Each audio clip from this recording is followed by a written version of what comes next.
The sun was just starting to break through the morning mist when I heard it, a voice thick with all the fake authority in the world cutting through the air like a rusty saw. "This is now a designated community recreation area, Major Callahan, and your exclusive fishing privileges have been revoked. You have 5 minutes to pack up and leave before I start issuing fines for trespassing." I didn't even need to look. I knew exactly who it was, Karen Miller, the self-appointed queen of the River's Edge Estates Homeowners Association.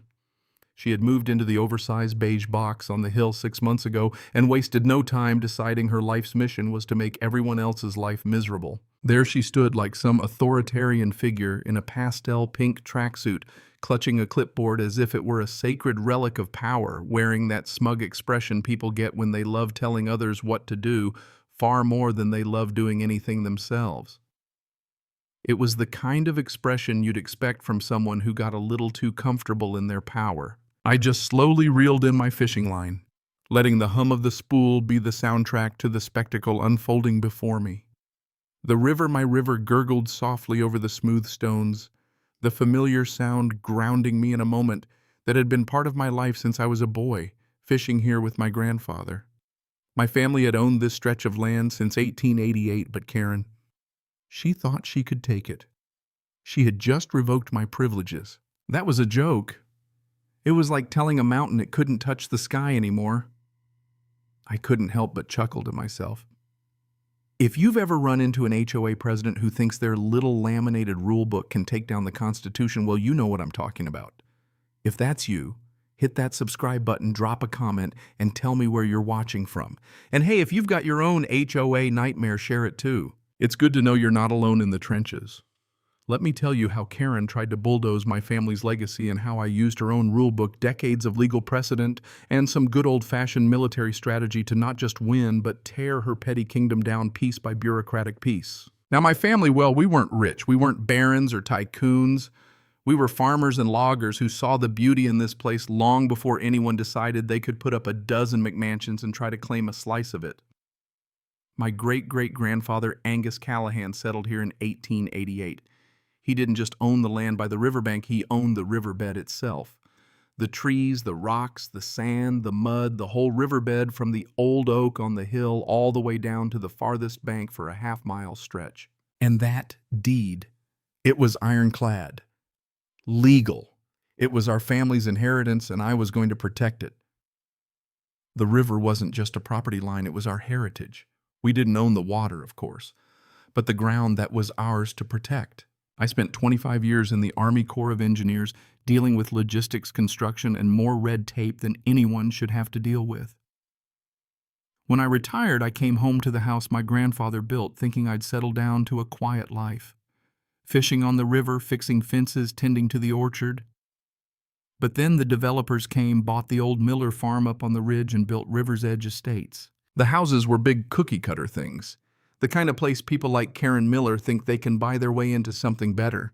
They move in and suddenly they think they own everything, including your piece of history.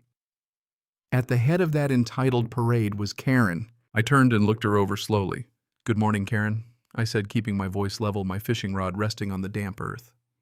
"Trespassing, you say?" Karen puffed herself up like she had all the answers.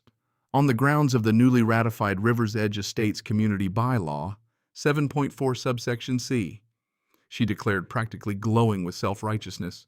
"All riverfront access is now a shared recreational amenity."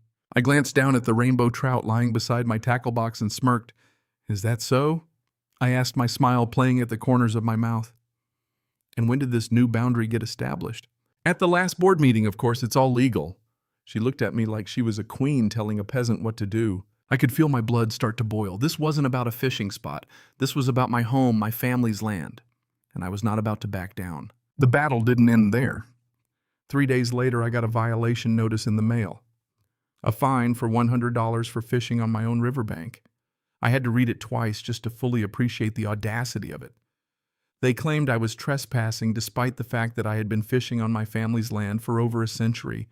I laughed it off until I realized the serious fight I was about to have. So I did what any self-respecting person would do. I gathered my ammunition. The first step I got my hands on, the 1888 deed, the official county survey from 1952, and the plat map from River's Edge Estates. All of these documents confirmed what I already knew: my land, including the riverbed, was legally mine. I wasn't fighting just for a fishing spot anymore. This was about standing up for what was right.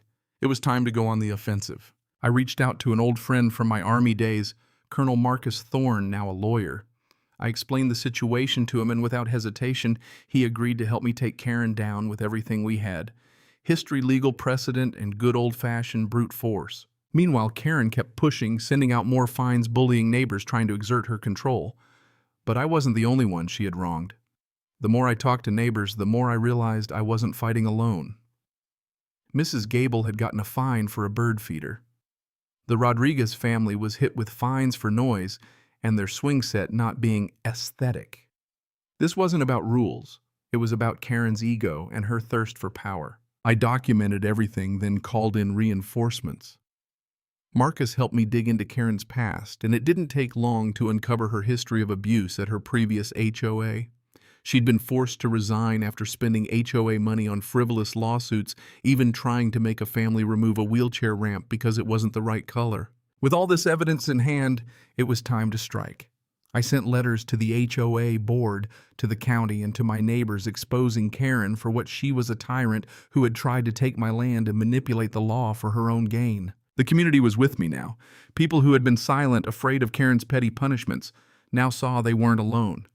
And when the HOA meeting came, Karen's empire was about to crumble. Karen thought she could intimidate me, but it was her own arrogance that would be her undoing.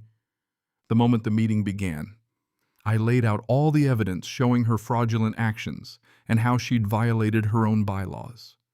The room erupted in support, the power she'd cultivated for so long slipping through her fingers. In the end, Karen's reign of terror was over. The HOA stripped her of her power. The fines were rescinded and a new president was elected, someone who actually understood the purpose of an HOA. The best part: Karen, the queen of her tiny kingdom, disappeared. She sold her house and left the community a broken woman. But that wasn't the end of the story. I was back on my riverbank just like I always had been, with my grandson Leo at my side.